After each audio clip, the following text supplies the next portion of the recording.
या देवी सर्वभूतेषु शक्तिरूपेण संस्थिता नमस्तस्यै नमस्तस्यै नमस्तस्यै नमो नमः।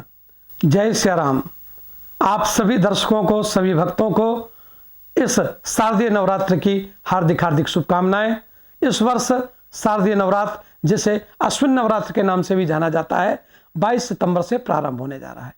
इस वर्ष यह पर्व 9 दिनों का न होकर 10 दिनों तक चलने वाला है, क्योंकि चतुर्थी तिथि का वार्धक्य हो गया है, कि वृद्धि हो गई है, जिसके कारण यह पर्व 9 दिनों की अपेक्षा अब 10 दिनों तक मनाया जाएगा। कुछ स्थानों में इस नवरात्रि में माता रानी के आगमन पर, कि वो किस वाहन पर आ रही हैं, उसका विचार प्रतिपदा तिथि और उस दिन पड़ने वाले वार से किया जाता है। तो इस वर्ष प्रतिपदा तिथि पर सोमवार आ रहा है। माता रानी हाथी पर सवार होकर आ रही हैं। हाथी पर सवार होकर आने का मतलब है अच्छी वर्षा और समृद्धि का प्रतीक माना जाता है।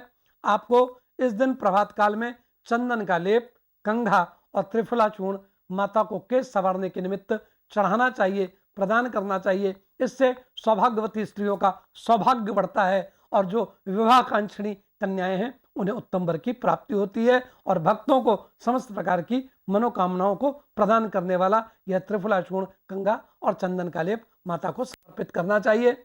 जिन भक्तों को अपने घर में, वैसे तो सभी भक्तों को माता रानी का पूजन करना चाहिए, अपने घर में कलश स्थापना करनी चाहिए और मनोकामना की सिद्धि के लिए, पूर्ति के लिए मां भगवती के दुर्गा सप्तशती का पाठ स्वयं अथवा अपने आचार्यों के द्वारा करना चाहिए।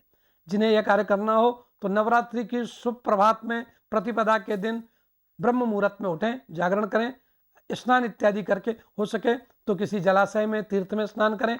यदि कोई जलाशय या तीर्थ आपके घर के नजदीक नहीं है तो आप अपने स्नान के जल में गंगा जल इत्यादि मिलाकर उसके साथ स्नान करिए।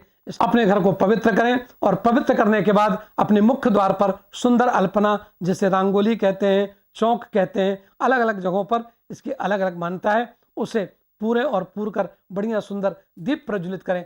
और दीप प्रज्वलित करने के बाद अपने मुख्य द्वार पर बंधन बार बांधना चाहिए। ये आम की, अशोक की पत्ती इत्यादि से बना हो या फूलों से बना हो, बंधन बार बांधकर और पूजन स्थान को पवित्र करके, और फिर वहां पर एक बाजोट पर आप गौर गणेश नवग्रह की स्थापना करें, साथ में सप्तकृत मातृका की स्थापना करें, षोडश मातृका की स्थापना करें, सर्वतोभद्र मंडल की स्थापना करें और साथ ही साथ चतुष्कट योगिनी इत्यादि की स्थापना करके और कलश की स्थापना करनी चाहिए। इन सब का विधि विधान से पूजन करके मां भगवती का आवाहन करें, उनका षोडशोपचार पूजन करें। विभिन्न प्रकार की सुंदर सुंदर पूजन सामग्रियों को आचार्यों के माध्यम से मंत्रोच्चार करते हुए मां भगवती को समर्पित करें और समर्पित करके और फिर मैया के, देखिए, कामना पूर्ति के लिए दुर्गा सप्तशती का अनुष्ठान करना चाहिए।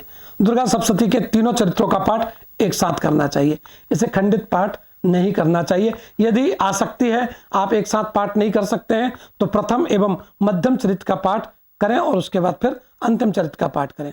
यदि बहुत ज्यादा आसक्ति है तो अत्यंत आसक्ति होने पर नमो दिव्यै महादिव्यै शिवाय सत्यम नमः, इस मंत्र का जाप करना चाहिए।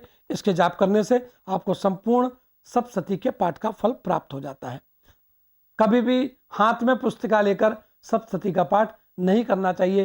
किसी बाजोट पर सुंदर रेशमी वस्त्र का आसन देकर उसके ऊपर पुस्तिका को रखकर और उसका पाठ करना चाहिए। स्वयं के द्वारा लिखी गई पुस्तक का पाठ भी नहीं करना चाहिए। सप्तशती का पाठ अतिशीघ्र ही तथा समस्त प्रकार की मनोकामनाओं को पूर्ण करने वाला है। सप्तशती का पाठ करते समय हुए कुछ बातों को बहुत ध्यान रखना चाहिए। बहुत जल्दी जल्दी में पाठ नहीं करना चाहिए। इसका पाठ मानसिक नहीं होता है।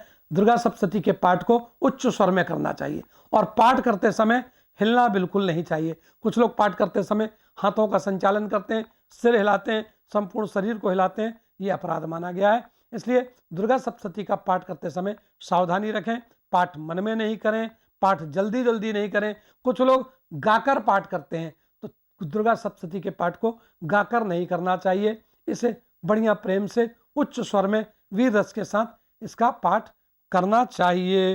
देखिए, ग्रहजन्य पीड़ा हो, भयंकर उत्पात हो, महामारी हो, किसी प्रकार की कोई भी आपत्ति हो, उसके लिए शत्रुनाश इत्यादि के लिए 3, 5, 7, 9, 11 और 12 पाठ करने का विधान है। संकट, कोई संकट आया हो, शारीरिक कष्ट हो, औषधि काम नहीं कर रही है और किसी प्रकार का कोई बड़ा संकट आपके जीवन में उपस्थित हो गया, अर्थात कुल क्षय होने की स्थिति बन गई है, लगातार शत्रुओं से आप पीड़ित हैं, रोगों की वृद्धि होती चली जा रही है, राज्य उस समय पर आपको 100 पाठ करने चाहिए। यदि आपको राज्य की प्राप्ति हो, चुनाव जीतना हो, कोई बड़े व्यापार को प्रारंभ करना हो, तो भी दुर्गा सप्तशती के 100 पाठ को करना चाहिए। आइए कुछ और विशेष बातें दुर्गा सप्तशती के पाठ के विषय में जानते हैं। जो मनुष्य रविवार को सप्तशती का पाठ करता है उसे नव आवृत्ति का फल प्राप्त हो जाता है। एक पाठ कर लेने मात्र से उसे नवचंडी के पाठ का फल प्राप्त होता है। उसी प्रकार सोमवार को पाठ करने से 1000 पाठ करने का फल प्राप्त हो जाता है और जो मंगलवार को पाठ करता है उसे 100 पाठ करने का पुण्य फल प्राप्त होता है। बुधवार को जो लोग पाठ करते हैं उन्हें 1 लाख पाठ करने का फल प्राप्त होता है। गुरु और शुक्र को पाठ करने से 2 लाख चंडी पाठ के फल की प्राप्ति होती है। शनिवार को पाठ करने से 1 करोड़ पाठ के फल की प्राप्ति होती है।